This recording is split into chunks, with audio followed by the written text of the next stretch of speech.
আমার ভাইরা, আমার বন্ধুগণ, এই জন্য আপনাকে বলতে হবে আপনার দ্বিতীয় সিসি ক্যামেরা কোন জায়গায় লাগানো আছে। ও আবসর, বলেন তো সবাই আবসর। আপনারা ছাত্র, আমি শিক্ষক, বলেন আবসর। আবসর মানে হলো চোখ। জোরে বলেন কি? আরেকবার বলেন। তাহলে সামউহুম মানে কি? আবসর মানে কি? আবসর মানে চোখ। তাহলে বোবারা কানে শোনে না, চোখে দেখে না।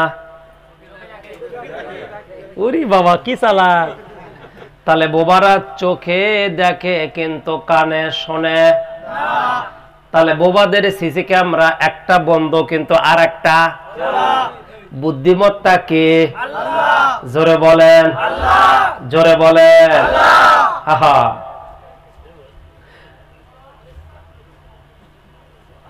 চিন্তা করতে পারেন, আল্লাহ পাক কানের শ্রবণ ক্ষমতা দেয় নাই, এই কান যে রেকর্ড করবে এই ক্ষমতা দেয় নাই, কিন্তু বোবাদের কি দিয়েছে?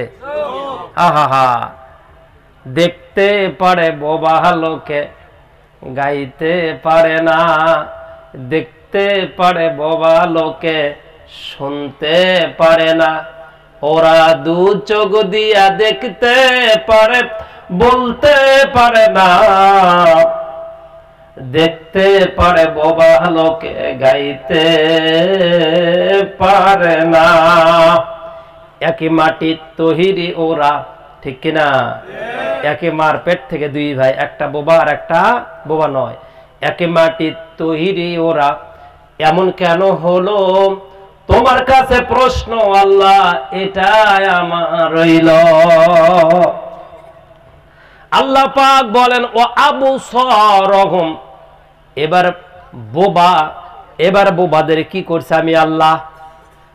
আমি আল্লাহ বোবাদের সিসি ক্যামেরা লাগাইছি কোন জায়গায়? জোরে বলেন। এই চাদরওয়ালা ভাই কোন তো কি? তো কথা কন না, সমস্যা। আমার ভাইয়েরা, আল্লাহ পাক বোবাদের সিসি ক্যামেরা লাগাইছে। ওই সিসি ক্যামেরার নাম হলো আবসর। জোরে বলেন আবসর। আরেকবার, আরেকবার। আবসর মানে কি? আল্লাহ রাব্বুল আলামিন বলেন দ্বিতীয় নম্বর সিসি ক্যামেরা আমি আল্লাহ তোমাকে দিয়ে দিলাম। এইটা বোবাদেরও দিয়েছি, কিন্তু অন্ধ যারা তাদেরও তো দেইনি। অন্ধদের তো চোখ নাই, অন্ধরা চোখ নাই, কিন্তু অন্ধদের কিন্তু কান আছে। হাইরে আমার আল্লাহ চালাক! অপরাধ করবা কেমনে দুলা ভাই? বাড়ির পেছনেও ক্যামেরা, সামনেও ক্যামেরা, দুই সাইডেও ক্যামেরা, বেডরুমেও ক্যামেরা। কত গতিতে হাঁটবেন সব আমার আল্লাহ রেকর্ড করবে। ইকরা কিতাবাকা কাফা বিনাফসিকা ইয়াউমা আলাইকা হাসিবা। আল্লাহ পাক বলবে রেকর্ড করা আছে এই কিতাবের ভিতরে, হিসাব দিয়ে তারপর আগাইতেও পারবেন না, পিছাইতেও পারবেন না। জাহান্নাম ছাড়া মুক্তি নাই, সহ্য করতে পারবেন না।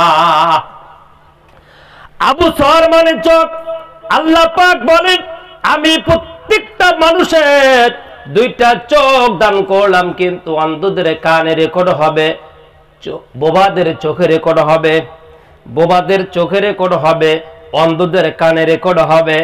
আল্লাহ পাক বলল দুইটা চোখ আমি দিয়ে দিলাম। এই দুইটা চোখ এমন পাওয়ারফুল, আপনার ক্যামেরা যত দূর যায় না অত দূর যায়। যত কালার আপনি নিতে চান না কেন, এইটা আপনার বলে দিবে, এইটা নীল, ওইটা হলুদ, ওইটা এইটা এই। আপনারা যদি ক্যামেরা দিয়া ছবি উঠানোর পর আপনাকে কালারিং করতে হয়, কতক্ষণ ঠিক কিনা? এগুলোকে এডিটিং করতে হয়, করার পর আপনাকে ফেসবুকে দিতে হয়, প্রিন্ট করতে হয়, কিন্তু এডিট না করা পর্যন্ত আপনার ক্যামেরা এত কালার ধরতে পারে না, এত কালার ভালো লাগে না। আমার ভাইয়েরা, আপনার দুইটা চোখ ছোট্ট বেলায় আল্লাহ পাক দিয়েছে, আজ পর্যন্ত কি বলতে পারবেন হুজুর আমার চোখের কালার মাঝে মধ্যে হলুদটা হলুদ বলে না নীল বলে, নীলটা মাঝে মধ্যে লাল বলে, লালটা মাঝে মধ্যে কালো বলে, এরকম কি বলে? না বাজার নাম আনলিমিটেড। আল্লাহ পাক আপনাকে চোখের ভিতরে মেমোরি কার্ড বসিয়ে দিয়েছে। আপনার মৃত্যু হওয়ার আগ পর্যন্ত এই মেমোরি কার্ড ফুল হবে না, রেকর্ড বন্ধ হবে না। ভালোর দিকে তাকাইছেন না বন্ধুর দিকে তাকাইছেন? স্ত্রীর দিকে কোন নজরে তাকাইলেন, শালীর দিকে কোন নজরে তাকাইলেন? সব রেকর্ড কোন জায়গায়? আবু সর কোন জায়গায়? জোরে বলেন। আহা, ভাবির দিকে কোন নজরে তাকান, ভাবির বোনের দিকে কোন নজরে তাকান, কোন জায়গায়?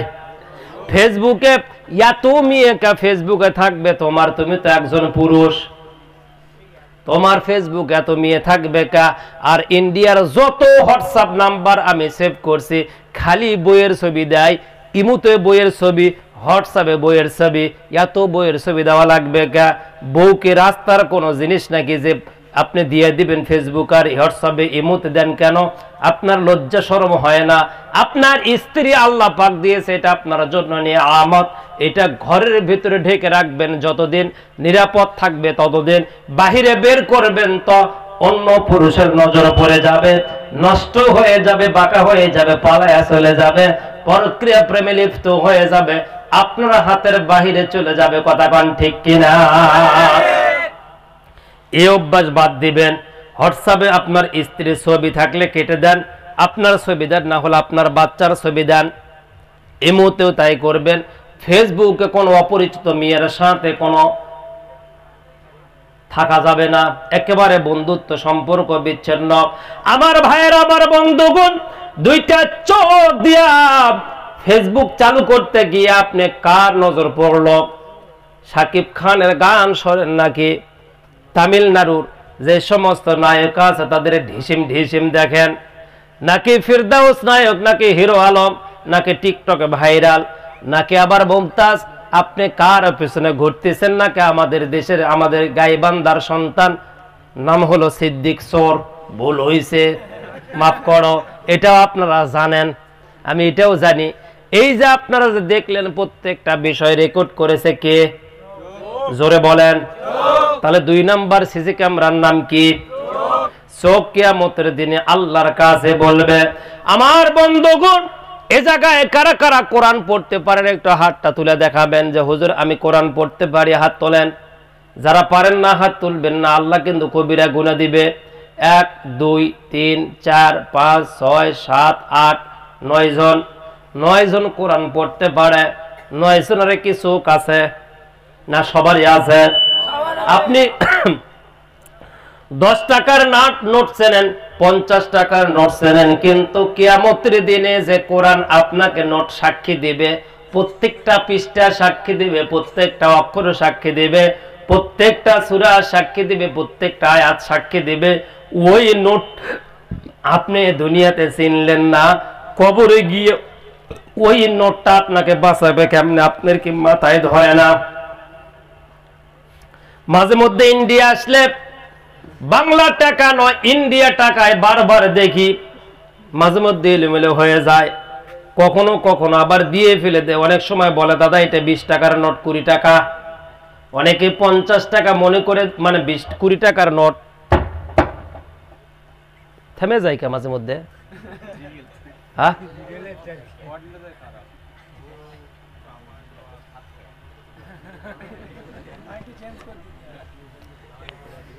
মাইক্রোফোন 2টা করে দেওয়া লাগবে, 2টা করে, 1টা করে না দাদা। আমার ভিতর শুকে যাচ্ছে। আমি তো বুড়া বক্তা না, আমি তো চ্যাংরা বক্তা। 4.5-5 ঘন্টা ওয়াজ করি, এটা মাইক্রোফোন 2টা দেওয়া লাগবে। আপনারা ইন্ডিয়ার যারা এগুলা আছে ব্যবসায়িক, এদেরকে অনুরোধ করবো, বাবা আউজা মাইক্রোফোন আপনারা শিওর কিনবেন। লিফট টাচ কিনছেন, মুখের ভিতর না না হয়তো কথা হচ্ছে না, এটা আবার কি? মাইক থাকবে জায়গার ঈদ থেকে ওয়াজ কর্ম, খালি মজাই হবে, আরামে হবে, তাই না? হ্যাঁ, এটা মুখের ভিতরে লেওয়া লাগে বারে। সব জিনিস দামি কেনে, খালি মাইক্রোফোন এই জায়গা কিনবি, এটা একবারে রুমেল দিয়ে ঢাকে থেকে তারপর ওয়াজ করো, এটা আবার কি?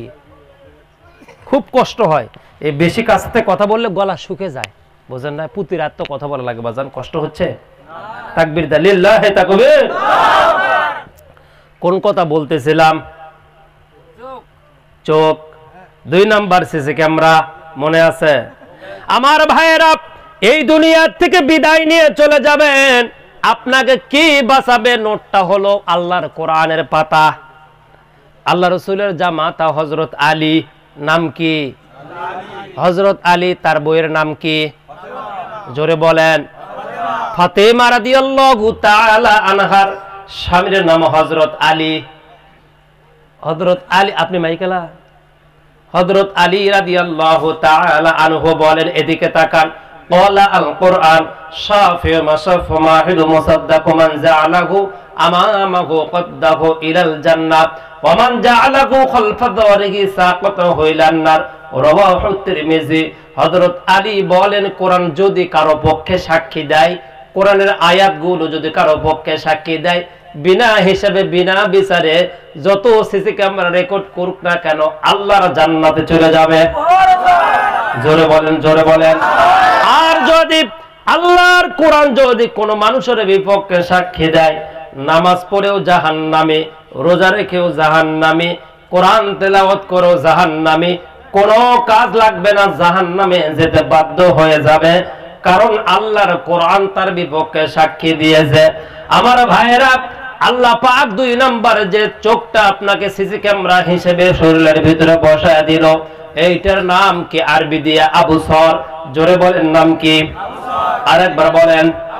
তাহলে এটা এই সিসি ক্যামেরা কয় নাম্বার? 2 number CC camera. এদিকে তাকান আমার ভাইয়েরা, রাসূলের একজন সাহাবা আব্দুল্লাহ ইবনে গালিব রাদিয়াল্লাহু তাআলা আনহু দুনিয়া থেকে বিদায় নিয়ে চলে গেল। আব্দুল্লাহ ইবনে গালিবকে রাস্তার পাশে কবর দেওয়া হয়েছে। আপনাদের এলাকার কবরস্থানটা কোথায়? এই পাশে। এখান থেকে কত দূর?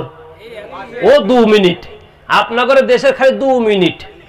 কয় ও 2 মিনিট, কয় কিলো? কয় 2 মিনিট। 2 মিনিট করতে করতে 3 কিলোমিটার যায়, তাও 2 মিনিট ফিরে নাই যে এটা। কয় এ লাগবে না দাদা, 2 মিনিট চলেন যায়। অথচ গাড়ি চালাইতেই থাকে, চালাইতেই থাকে, খুঁজে পাওয়া যায় না। ও 2 মিনিট। বোঝেন নাই? ও খুব ভালো, খুবই ভালো। ভালো না? ভালো না? ছেলেটা ভালো না? খুব ভালো। আব্দুল্লাহ ইবনে গালিব, খুব হচ্ছে, কষ্ট হচ্ছে, ঘেমে যাচ্ছে, কথা টানতেছে, কথা টানতেছে। আব্দুল্লাহ ইবনে গালিব রাদিয়াল্লাহু তাআলা আনহু। জোরে বলেন, সাহাবার নাম কি? জোরে বলেন, সাহাবার নাম কি? আব্দুল্লাহ ইবনে গালিব রাদিয়াল্লাহু তাআলা আনহু। মনে আছে তো? জোরে বলেন, আব্দুল্লাহ ইবনে গালিব রাদিয়াল্লাহু তাআলা আনহু। তার কবরটা দেওয়া হয়েছে, কবরটা দেওয়া হয়েছে কোথায়? রাস্তার পাশে। রাস্তার পাশে কবর হওয়ার কারণে লোকজন বাড়িতে যায়, বাজারে যায়, আসে। যাওয়া আসা করতে গিয়ে আব্দুল্লাহ, দাদা শোনেন, ও দাদা শোনেন, আমি 2টা কথা বলে, গুরুত্বপূর্ণ শোনেন। বাংলাদেশে যখন না বলেন না, আবার এমন কাম করবি অজে হবি না, খুব ভালো। শোনেন, ওই যে বাংলাদেশে যখন বক্তা আসবে, বুঝলেন, তখন আপনি কি করবেন, ওই পিছনে একটা মাইক এই সাইডে অথবা এই সাইডে এমনিতে লাগায় রাখবেন। এখন এটা আপনি যদি ইন্ডিয়ান বক্তা চাইতে দিবেন, না চাইতে দিবেন না। যখন বাংলাদেশি বক্তা উঠবে, আস্তে করে লাইনটা খালি পেঁচ মেরে দিবেন। কারণ কি জানেন, আমাদের ডাইনে অথবা বামে একটা হরেন না থাকলে আমাদের জন্য কষ্ট হয়, 1। আর 2 নম্বর হলো, এই যে আমরা একটু নড়াচড়া করে কথা বলি, তো আপনাদের এটা লিফট আছে, একেবারে এরকম না হলে কথা হয় না। এই জন্য একটু শিওর মাইক্রোফোন ব্যবহার করবেন, তো একটু চেষ্টা করবেন আর কি, যদি সম্ভব হয়। আপনার প্রতি আমার কোনো রাগ ক্ষোভ নাই। আমরা 2-4 বছর পরে একদিন আসি, তার জন্য এত তাল বাহানা, একটু মজা হয়, বুঝেন না? আচ্ছা, আব্দুল্লাহ ইবনে গালিব, ছাত্র এত দুর্বল হলে তো চলে না, এই জন্য বলি আমাকে তুলে দেওয়া লাগবে 10টায়। আব্দুল্লাহ ইবনে রাসূলের একজন সাহাবা মারা যাওয়ার পরে রাস্তার পাশে কবর দিয়েছে। বাড়িতে লোকজন যায়, বাজারে যায়, কিন্তু ওই জায়গায় এসে দাঁড়িয়ে যায়। দাঁড়িয়ে কিরে, সেই ঘ্রাণ। মানুষ মারা যাওয়ার পরে আমরা পুঁতে রাখি, কবর দিয়ে রাখি, কারণ কি? যাতে দুর্গন্ধ না ছড়ায়। যারা ভালো মানুষ তাদেরকে আল্লাহ পাক জান্নাতি, বেহেশতি পরিবেশ তৈরি করে দেয়। আর যারা খারাপ মানুষ, তাদের তো লাশ পচে যাবে, গলে যাবে, দুর্গন্ধ যাতে না হয়, নষ্ট যাতে না হয়, পরিবেশ খারাপ না হয়, এই জন্য পুঁতে রাখি। আর হিন্দু দাদারা পুড়ে ফেলে দেয়, ঠিক কিনা? আচ্ছা, লোকজন যাতে আসতে গিয়ে ঘ্রাণ পাচ্ছে, সমালোচনা করতেছে, কি ওই লোকটা মারা গেল, ওই লোকটার কবরের পাশ দিয়ে যেতে গিয়ে তো ঘ্রাণ পাওয়া যায়, ঘটনা কি? কেউ কোনো গোলাপ জল বা আতর এ ধরনের কিছু দিয়েছে? বলে না তো।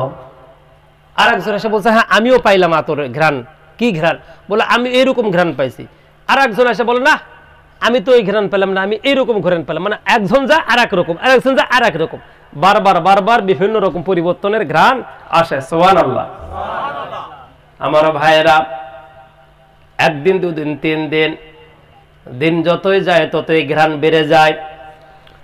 আব্দুল্লাহ ইবনে গালিবের বন্ধু যেমন বাকি বিল্লাহ আমার সাথে সুসম্পর্ক ভালো, ওয়াজ যদি হয় কালো, আগামী কালকে বলবেন এই হুজুরকে ধরো, ঠিক কিনা? আর ওয়াজ যদি ভালো হয় তাহলে বলবেন বাকি বিল্লাহ তোমার ওই বন্ধু হুজুরকে আরেকবার ডাক দাও, গোলাম রব্বানির ভাগিনা শেখ আবু ইউসুফকে দিয়ে আমরাও জালসা করাবো। আমার ভাইয়েরা, আব্দুল্লাহ ইবনে গালিবের বন্ধুকে ডাক দিয়া বলছে, ও গালিবের বন্ধু, তোমার বন্ধু মারা গেল কয়েকদিন পূর্বে, আমরা কবরের পাশ দিয়ে বাজারে যাই, হাটে যাই, বাড়িতে আসি কিন্তু ঘ্রাণ পাই, কারণটা কি? আব্দুল্লাহ ইবনে গালিবের বন্ধু বলল, বিষয়টা তো আমিও তাই দেখতেছি, ঘটনা কি? এইটা যাচাই বাছাই করার জন্য 50 জন মানুষ আসছে, 50 রকমের ঘ্রাণ পাইছে নাকে। তখন আব্দুল্লাহ ইবনে গালিবের বন্ধু বড্ড ভালো, আল্লাহ ওয়ালা তাকওয়াবান, এশার নামাজ পড়ে ঘুমিয়ে পড়েছেন, রাত 12টার পরে তাহাজ্জুদ নামাজ শুরু করে দিয়েছেন। তাহাজ্জুদ নামাজ পড়ার পরে ওই বিছানায় ঘুমিয়ে গিয়ে ঘুমের ভিতর আব্দুল্লাহ ইবনে গালিবকে স্বপ্নের মাধ্যমে ডাক দিয়েছে, স্বপ্নের মাধ্যমে তার সাথে সাক্ষাৎ হয়েছে। জোরে কোন সুবহানাল্লাহ। স্বপ্নের মাধ্যমে আল্লাহ ওয়ালাদের স্বপ্ন নবুয়তের 46% 1%। সূরাতুল ইউসুফের তাফসিরে ইবনে কাসির পড়ে দেখবেন, আব্দুল্লাহ ইবনে গালিব স্বপ্নের মাধ্যমে সাক্ষাৎ হয়ে গেল। সাক্ষাৎ হওয়ার পর আব্দুল্লাহ ইবনে গালিবকে তার বন্ধু বলতেছে, বন্ধু কয়েকদিন হয়ে গেল তুমি নাই, বড্ড খারাপ লাগে আমাকে। ও বন্ধু, একে তো বিরহ বেদনা যন্ত্রণা, অপরদিকে তুমি কবর থেকে যে ঘ্রাণ তোমার কবর থেকে বের হচ্ছে, এইটা তো এলাকার ভিতরে সমালোচনা শুরু হয়েছে। বন্ধু বিষয়টাকে আমাকে পরিষ্কার করবা, আমি একটু জাতির লোককে বলবো। আব্দুল্লাহ ইবনে গালিব রাদিয়াল্লাহু তাআলা আনহু বললেন, বন্ধুরে তোমরা যে ঘ্রাণ পাও এই ঘ্রাণটা সত্য, এইটা হলো জান্নাতি ফুলের ঘ্রাণ। জোরে জোরে জোরে জোরে। আব্দুল্লাহ ইবনে গালিবের বন্ধু গেরে বসে গিয়ে বলছে, বন্ধু জান্নাতের ফুলের ঘ্রাণ, এই ফুলের কোনো ঘ্রাণ আছে? এটা শুধু দেখতেই শোভা, জান্নাতি ফুলের ঘ্রাণ বুঝতে পারলাম, কিন্তু বন্ধু তুমি তাহলে আমারে পরিষ্কার করো, কেমনে কবর থেকে জান্নাতের ঘ্রাণটা আমরা উপর থেকে পাই?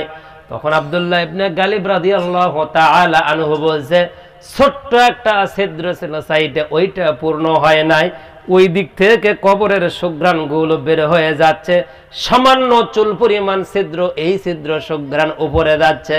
জোরে কন্না মারহাবা। আব্দুল্লাহ ইবনে গালিবকে বলছে, বন্ধু সুঘ্রাণ পাইছি বুঝলাম, কিন্তু ছিদ্রর ঘটনাও পাইলাম, জানতে চাই কোন আমলের বিনিময়ে তুমি জান্নাতি? কোন আমলের বিনিময়ে জান্নাতি? আব্দুল্লাহ ইবনে গালিব বলল, 3টা আমল। জোরে বলেন, কয়টা আমল? আরো জোরে। হয়নি, জোরে বলেন, আরো জোরে, আরো জোরে, জোরসে বলো। 3টা আমলের বিনিময় আমি জান্নাতের মেহমান হয়ে গিয়েছে। আপনারা শুনবেন না চলে যাবেন? কারা কারা শুনবেন ডান হাতটা তুলে দেখান। ডান হাতটা তোলেন, বাজান তাকবীর দেন, লিল্লাহি তাকবীর। হাত তুলে নামান কি জন্য? আপনি হাত তুলেন, লিল্লাহি তাকবীর। এই যে ঘুমাইকা হুরা মারেন, লিল্লাহি তাকবীর। হাত নামান। কি পাইছেন? চোখ বন্ধ করে খালি টান মারমো, শুনে বাড়ি যাবেন না, রাত 12টার সময় তুলে দিবেন না, মজা কেঙ্কা দেখেন, ঘুতেমো। ভাগ্য ভালোর সিয়ারের কাছে কেউ নাই। তাহলে কয়টা আমলের কারণে? আর একবার। আব্দুল্লাহ ইবনে গালিব বলছে, আমার 3টা আমল আল্লাহ পাক এত পছন্দ করছে যে 3টা আমলের বিনিময়ে আল্লাহ পাক আমার কবরের ভিতরে জান্নাতের ফুলের বিছানা দিয়েছে। এ সুবহানাল্লাহ করে কি মানে আলু বেচিচ্ছে এটি। 70 টাকা কেজি বাংলাদেশ, আপনাদের দেশে 10 টাকা কিলো। তাহলে আব্দুল্লাহ ইবনে গালিব বলছে, বন্ধু 3টে আমল করছি বন্ধু, ওই 3টে আমল আল্লাহ পাক এত মানে অনেক আমল করছি, কিন্তু 3টে আমল আল্লাহ পাক দেখছে, দেখে বলতেছে যা ফুলের বিছানা বিছিয়ে দিয়েছে, ওর উপরে ঘুমিয়ে আছে। মোজাদ্দেদ আলফে সানি, জোরে বলেন কি বললাম?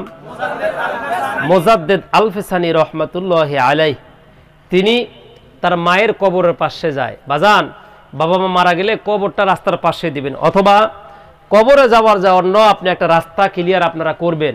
আমাদের বাংলাদেশের পাবনা জেলায় যদি আপনি যান বেড়াইতে, তাহলে ওই জায়গায় এক একটা কবর আপনারা দেখলে, কবরস্থান দেখলে মনে করবে এটা কোনো আপনাদের এই যে নিউ টাউনে একটা পার্ক হয়েছে না, কি পার্ক এটা? ইকো পার্ক, এর চাইতেও সুন্দর। জোরে কোন আলহামদুলিল্লাহ। কবরের চতুর সাইড দিয়ে এরকম কালারিং লাইট, মাঝখানে বসার ব্যবস্থা, চা খাওয়ার ব্যবস্থা, গল্প করার ব্যবস্থা, আপনি দোয়া করবেন, উজু করবেন, কিছু সময়ের জন্য আপনি বাবা মার জন্য একটু বসে থেকে আপনি নিজেকে একটু প্রশ্ন করবেন, বাবা মার বিষয়ে আপনি একটু অনুতপ্ত হবেন। এই রকম আর কি প্রত্যেকটা কবরস্থান, এক একটা কবরে ওয়াজ মাহফিলে 15 লক্ষ, 20 লক্ষ, 30 লক্ষ, 50 লক্ষ টাকা ওয়াজ মাহফিলে কালেকশন হয়, বলি মারহাবা। এই জন্য বাংলাদেশের ভিতরে সবচাইতে কবর সৌন্দর্য হলো পাবনা জেলায়। কোন জেলা? আপনি যদি যান, পার্কে যাওয়া লাগবে না, কবরে গেলে আপনি বেরোতে চাবেন না, মনে করবেন যে না আরো কিছুক্ষণ থাকি। কবরে নাইট গার্ড আছে, কবরে আপনার দেখাশোনা লোক আছে, বিনোদনের মতো একটা জায়গা তৈরি করছে কবরস্থান। বুঝতে পারলেন? এত সুন্দর করে কবরস্থানই করছে। আর আমাদের দেশে বা আমাদের এলাকায় বা আপনাদের দেশে কেমন তা জানি না, কবরস্থানের অবস্থা এমন যে শুধু শিয়াল যায় রাতের বেলা, মানুষের বাপের ক্ষমতা নেই যে রাতের বেলা যাওয়া সম্ভব। কথা কোন?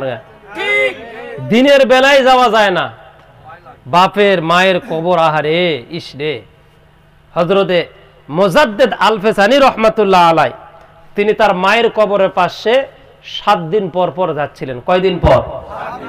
আপনারা কয়দিন পর যান? খালি ঈদের? হ্যাঁ, শুধু ঈদের, ওই সবে বরাত, ঈদ, সবে মেরাজ, তারপর লাইলাতুল কদর, তাও হয় না। দেখছেন? তাও হয় না। আপনি মরে গেলে আপনার বেটাও কবি হয় না।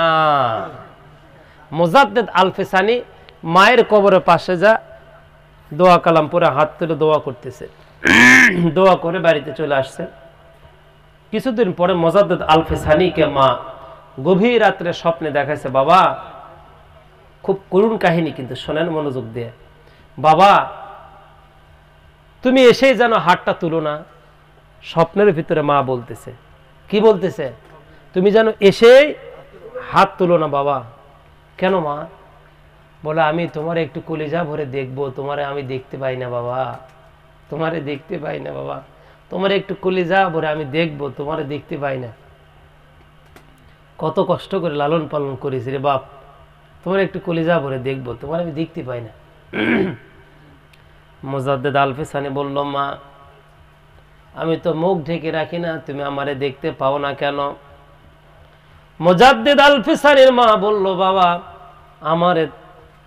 আমি যে তোমারে দেখতে পাই না, কারণ তুমি যখন কবরের পাশে আসো দোয়া কালামগুলো পড়ো, দোয়া পড়ার পরে যখন 2টা হাত তোলো, আসমান থেকে কোটি কোটি ফেরেশতা তোমার চতুর সাইডে ঘিরায় নাই। ও বাজান, তোমারে ঘিরায় নাই, তোমারে আমরা দেখতে দেয় না। তুমি চলে যাও, আমার আফসোসটা থেকে যায়, আমার কলিজাটাকে আমি দেখতে পারলাম না। আমার ভাইরা, আমার বন্ধুগণ, মুজাদ্দিদ আলফে সানি রাহমাতুল্লাহ আলাইহি বললেন, মা কি করব মা, আমারে তুমি একটু বলে দাও মা, কেমনে তুমি আমারে দেখবা দীর্ঘক্ষণ পর্যন্ত?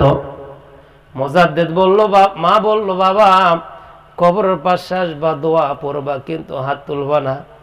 10-15 মিনিট দাঁড়ায় থাকবা, আমি তোমার একটু কলিজা ভরে দেখবো, তারপরে তুমি হাত উত্তোলন করবা। ওই সময় ফেরেশতারা আসলে আর কোনো সমস্যা নাই। আমার তো সন্তানকে দেখা হয়ে গেল। জোরে কন্যা মারহাবা। গহনা দিনে ফো রাইয়া যাবে, যৌবনে লাগবে ভাটি, ওই যে দেখো ডাকিতেছে আমায় কবরের মাটি। বলেন ওই যে দেখো ডাকিতেছে আমায় কবরের মাটি। বলেন ওই যে দেখো ডাকিতেছে আমায় কবরের মাটি। সন্ধ্যার আগে যেদিন ডুববে রে বেলা, এক নিমিষে ভেঙ্গে যাবে বাজান রঙ্গের মেলা। সন্ধ্যার আগে যেদিন ডুববে রে বেলা, এক নিমিষে ভেঙ্গে যাবে সেদিন রঙ্গের মেলা। কারে দিবা জোড়ে ধমক, কারে দিবা জোড়ে ধমক, কারো মাথায় ভাঙবা লাঠি। ওই যে দেখো, বলেন ওই যে দেখো ডাকিতেছে তোমায় কবরের মাটি। বলেন ওই যে দেখো ডাকিতেছে আমায় কবরের মাটি। লিল্লাহি তাকবীর। আমার গলা শুকিয়ে কাঠ হয়ে যাচ্ছে ভাই, খুব কষ্ট হচ্ছে কথা বলতে। সম্মানিত ভাইয়েরা, মোজাদ্দেদ আলফে সানি তার মা বলে দিল কি, বাবা কবরের পাশে এসে যেন হাত উত্তোলন করিও না। কি হাত উত্তোলন? আমি তোমার কলিজা ভরে দেখব। তাহলে মোজাদ্দেদ আলফে সানির যদি মা তাকে কবর থেকে দেখতে পায়, আপনি আপনার মার কবরের পাশে গেলে আপনাকে দেখতে পায় না? জোরে বলেন দেখতে পায় না? কামিল ক্লাসে একটা তাফসীর পড়ানো হয়, তাফসীরে কাশরাফি। এই তাফসীরের ভিতরে জাহরুল্লাহ আল্লামা জামুকশারী রাহমাতুল্লাহ আলাইহি লেখক তিনি বলেন, কোন হাফেজে কোরআন বাকিবিল্লাহর মতো সন্তান কবরের পাশে যাবে, হাফেজে কোরআন যাওয়ার পরে কবরের পাশে দাঁড়ায়া শুধু বলবে আসসালামু আলাইকুম ইয়া আহলাল কবর, এতটুকুই বলবে। সূরা ফাতিহার 1 নাম্বার আয়াত আলহামদুলিল্লাহি রাব্বিল আলামিন, এতটুকুই বলবে, আর বলবে না। হাত উত্তোলন করে বলবে, বলেন রব্বির হামহুমা কামা রব্বায়ানি সগীরা, আমার আব্বা আম্মাকে মাফ করে দাও, যেমন ছোট্টবেলা লালন পালন করেছে তুমিও লালন পালন করো। বলবে, কাঁদবে। নবীজি বলেছেন, জাহরুল্লাহ আল্লামা জামুকশারী রাহমাতুল্লাহ আলাইহি বলেন, চোখের পানিটা নাকের ডগায় আসার পড়বে, আল্লাহ পাক ওই সন্তানের মা বাবার কবর 1 নয় 2 নয় 40 বছরের জন্য মাফ করে দিবে। সন্তান কি বানাইছে না হাফেজে কোরআন? বানান নাই। নিজেও কোরআন পড়তে পারেন না, সন্তানকেও পড়ান নাই, কি হিসাব দিবেন বাজান? একটা বার মরে দেখেন। আমার ভাইয়েরা, আল্লাহ রাসূল বলেছেন কোন হাফেজি কোরআন কবরের পাশ দিয়ে হেঁটে গেলে আল্লাহ রাসূল বলেছেন দোয়া বলার দরকার নাই, শুধু হেঁটে যাবে। হেঁটে যাওয়ার কারণে ওই কবর যদি রাস্তার পাশে হয়, ওই কবরের 1 নয় 2 নয়, ওই হেঁটে যাওয়ার কারণে 40 দিনের জন্য কবর আযাব মাফ হয়ে যায়। তাহলে আব্দুল্লাহ ইবনে গালিবের আমল ছিল কয়টা? জোরে বলেন, আরো জোরে। এই যে যারা ঘুমাচ্ছে তারা বলে না তো, জোরে বলেন কয়টা? 3টা আমল। আব্দুল্লাহ ইবনে গালিব তার বন্ধুকে ডাক দিয়া বলল, বন্ধু 3টা আমল কখনো ছাড়বা না, আল্লাহ পাক অন্য আমলগুলো দেখবে না। 1 নাম্বার আমল হলো আল্লাহর কোরআন। জোরে কোন সুবহানাল্লাহ। আল্লাহর কোরআন। মাহে রমাদান আসতেছে, মসজিদের ইমাম সাহেবকে ধরেন, মুয়াজ্জিমকে ধরেন, হাফেজে কোরআনকে ধরেন, কোরআনটা সাথে নিয়ে যান রে বাজান। আমি বাংলাদেশ থেকে আসছি, টাকা পয়সা ছাড়া যদি আসতাম, রাস্তায় গাড়িতে নিত না, ট্রেনে নিত না, কোনো কেউ হোটেলে থাকতেও দিত না, খাবারও দিত না। কবরে বাড়িতে যাবেন, কি মাল সামানা নিয়ে যাবেন আব্বাজান, একটা বার স্মরণ করে দেখুন। রং তামাশা করার জন্য দুনিয়াতে আল্লাহ পাক পাঠান নাই। আল্লাযী খলাকাল মাউতাল হায়াত, হায়াত আর মওতের মাঝে যে সময় দিয়েছে, এইটা দিয়েছে আপনাকে আমল করার জন্য, অন্য কোনো কারণে দেয় নাই। এই পৃথিবীকে সুন্দরভাবে সাজাইতে হবে, এই জন্য আল্লাহ দেয় নাই। বড় বড় বিল্ডিং বানাইতে হবে, সেই জন্য দেয় নাই। আল্লাহ পাক বলেন, তোমার আত্মা, তোমার দিলকে তুমি পরিশুদ্ধ করে হিংসা ঘৃণা থেকে দূরে থাকো। ওজনে কম দিও না, খাদ্যে ভেজাল দিও না, জমির আল ঠেলো না। আমি আল্লাহ বলে দিলাম, তোমার জন্য জান্নাত বানাইছি, তোমাক জান্নাতে না দেওয়া পর্যন্ত আমার তৃপ্তি হবে না। এক নাম্বার আমল কি? কোরআন। জোরে বলেন কি? আব্দুল্লাহ ইবনে গালিব রাদিয়াল্লাহু তাআলা আনহু বলল, বন্ধু, সকালবেলা ফজরের পর আল্লাহর কোরআন তেলাওয়াত করতাম। কি তেলাওয়াত করতাম? আল্লাহর কোরআন তেলাওয়াত, সূরাতুল ইয়াসিন তেলাওয়াত করতাম। আগের জামানায় আমরা দেখতাম দাদি একটা দরজায়, দাদার একটা দরজায় কোরআন নিয়ে বসতো, ঠিক কিনা? ওই দাদি কোরআন বন্ধ করে রান্না করতো, কোরআন বন্ধ করে এসে কাজকর্ম করতো, বাহিরে দাদা চলে যেত ঘাড়ে করে কোদাল নিয়ে। ওই দাদা যতদিন বেঁচে থাকতো, দাদি যতদিন বেঁচে ছিল, ওরা যে গাছ লাগাইতো, যে কাজ করত, প্রত্যেকটা কাজে আল্লাহ পাক বরকত দিয়ে দিত। কথা বল ঠিক কিনা? আমার ভাইয়েরা, আব্দুল্লাহ ইবনে গালিব বলেন, সকালবেলা কোরআন তেলাওয়াত করতাম। সূরাতুল ইয়াসিন, নবীজি বলেছেন সূরা ইয়াসিন সকালবেলা একবার তেলাওয়াত করলে আল্লাহ রাব্বুল আলামিন, এক নয় দুই নয়, ওই কোরআনের 10 বার খতম করলে যে সব, সেই সব দিয়ে দেয়। সুবহানাল্লাহ।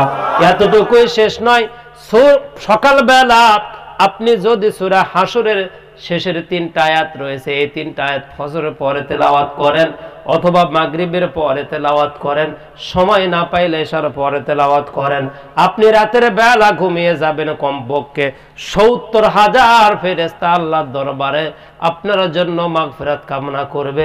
সকালবেলা পড়লে সন্ধ্যা পর্যন্ত, সন্ধ্যাবেলা পড়লে ঘুমিয়ে যাবেন, 70,000 ফেরেশতা আল্লাহর কাছে আপনার জন্য মাগফিরাত কামনা করবে। আল্লাহ তোমার বান্দাকে ক্ষমা করে দাও, আল্লাহ তোমার বান্দাকে ক্ষমা করে দাও। জোরে কর না সুবহানাল্লাহ। তাহলে 1 নাম্বার আমল আল্লাহর কোরআন। জোরে বলেনি কি? কোরআন। আব্দুল্লাহ ইবনে গালিব বলছে, বন্ধু, আল্লাহ পাক আমার এই কোরআন তেলাওয়াতটা দেখে আল্লাহ পাক বলছে, গালিব তোমার অন্য আমল দেখবো না, কোরআন পড়া খুব ভালো লেগেছে, গালিব যাও যাও, তোমারে মাফ করে দিয়ে দিলাম। সুবহানাল্লাহ। 2 নাম্বার আমল। তাহলে 1 নাম্বার আমল করব ইনশাআল্লাহ। বলেন ইনশাআল্লাহ। যতদিন পর্যন্ত কোরআন না শেখা হবে, ততদিন পর্যন্ত আল্লাহ আমারে কবরে নিও না। আল্লাহ আমাদেরকে কোরআন শেখার তুমি সুযোগ করে দাও। হাত তুলে ওয়াদা করেন, আল্লাহ যেন আমি কোরআন শিখতে পারি, আল্লাহ তুমি কবুল করে নাও। ডান হাতটা তুলে দেখান তো দেখি। লিল্লাহি তাকবীর, লিল্লাহি তাকবীর।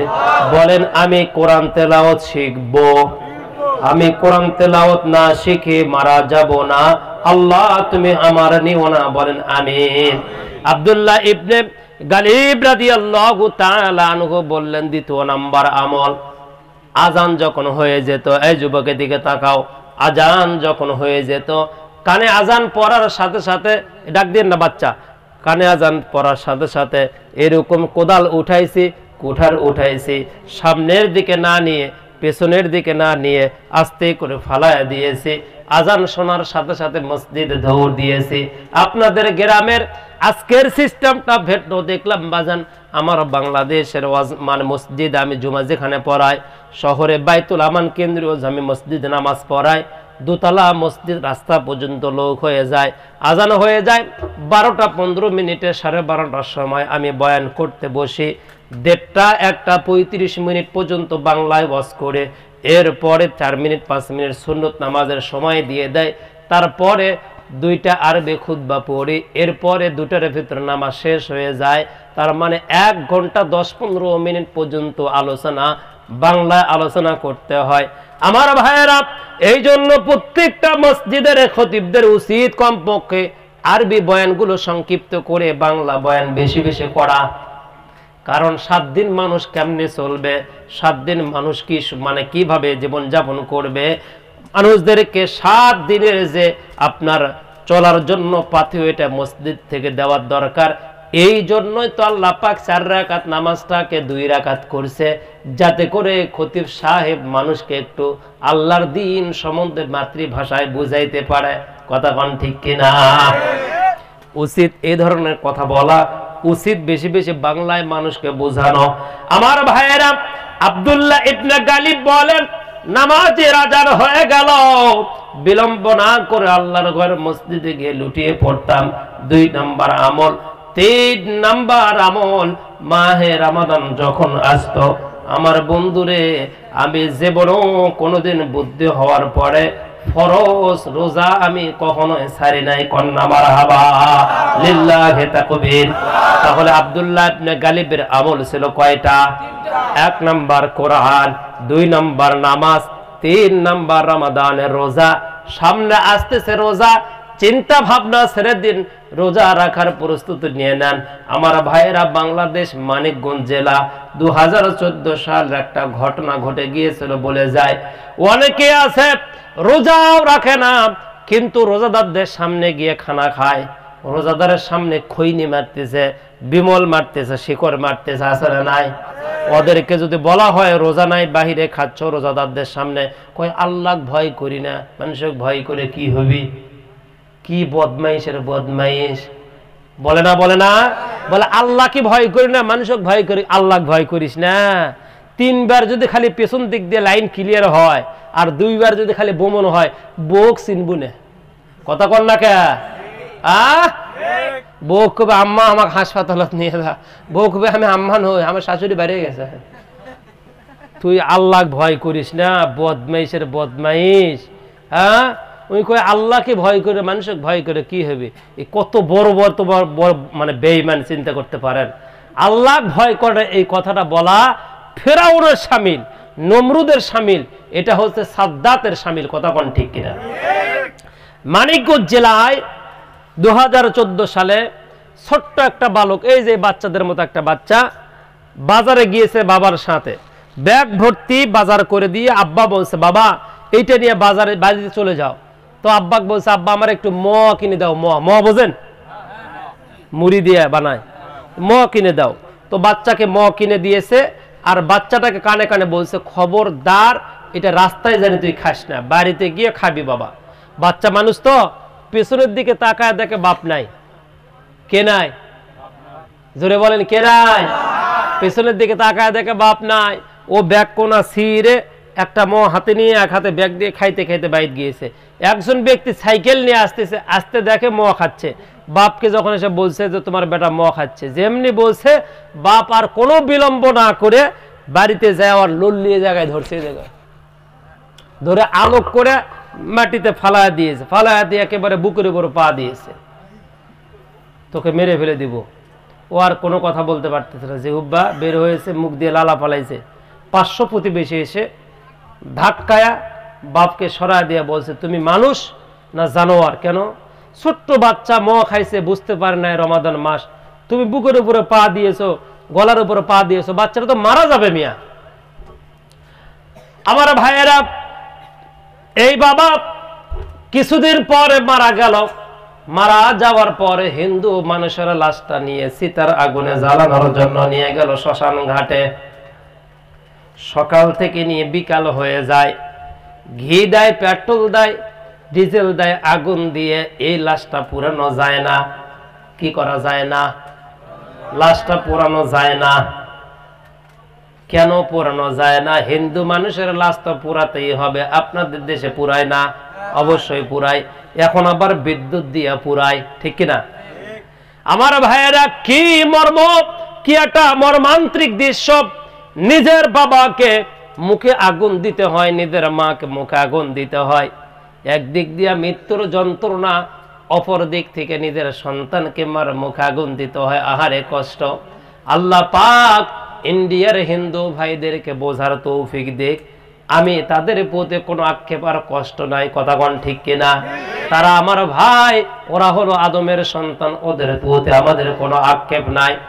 আমার ভাইয়েরা সারাদিন জ্বালাইতে পারলো না, ঠিক যখন সন্ধ্যা হয়ে যাচ্ছে এমন সময় এলাকার ভিতরে গুঞ্জন শুরু হয়ে গেল, কি হলো? অমুকের লাশ পুরায় না, নারায়ণের লাশ পুরায় না। অমুক এলাকার ইন্ডিয়ার ওই যে 24 পরগনার হিন্দু অমুক নারায়ণ বাবু ছিল, তার লাশ পুরায় না। লোকজন সবাই গিয়েছে, হিন্দু মুসলিম সবাই গিয়েছে, লাশ পুরায় না, লাশ পুরায় না। ঘটনা কি?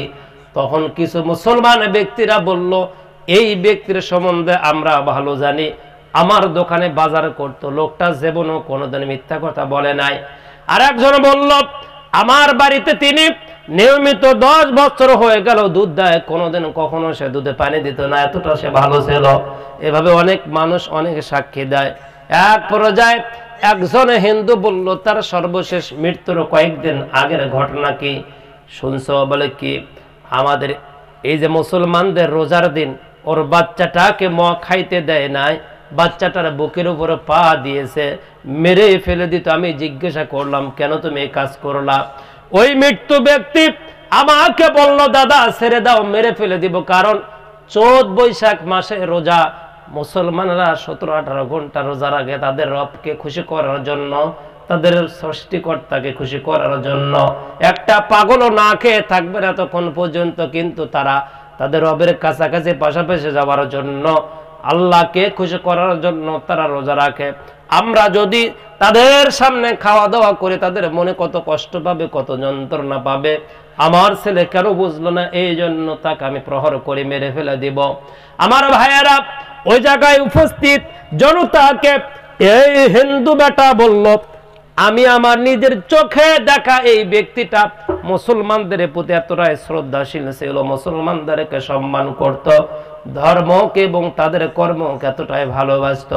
মুসলমানেরা একসাথে মিলে সবাই তার আত্মীয় স্বজনকে বলবো, ঠাকুর মশাইকে বলল, যদি সম্ভব হয় তাহলে আপনারা দয়া করে তার লাশটা আমাদের কাছে হস্তান্তর করেন, কারণ এই লাশ আপনারা পুরাইতে পারবেন না। মনে হয় মুখে না বললেও অন্তরে আল্লাহর সাথে তার প্রেম হয়ে গিয়েছে। জোরে কোন মারহাবা। কি খেলা খেলেছো দয়াল রে দয়াল, তোমারা খেলা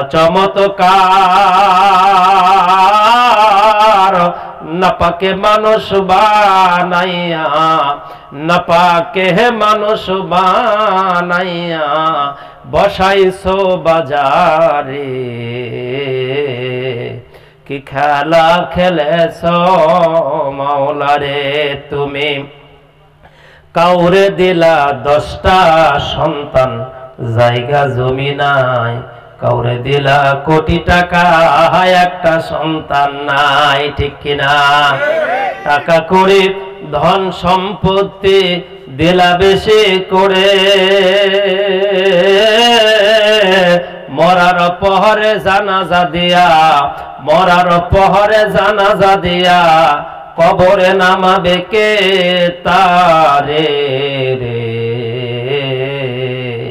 কি খেলা খেলেছো মাওলা রে তুমি, নির্দোষ রে রাখো মাওলা এ দেশের জেলখানায়। অপরাধ করিয়ায় ওরা ঘরে সর্বদা। ঠিক কিনা? নদীর পার ভাঙ্গে ও পার ঘরে, এই তো নদীর খেলা। সকাল বেলার ধনী ফকির কর সন্ধ্যা বেলা রে। কি খেলা খেলেছো মাওলা রে, লিল্লাহি তাকবীর।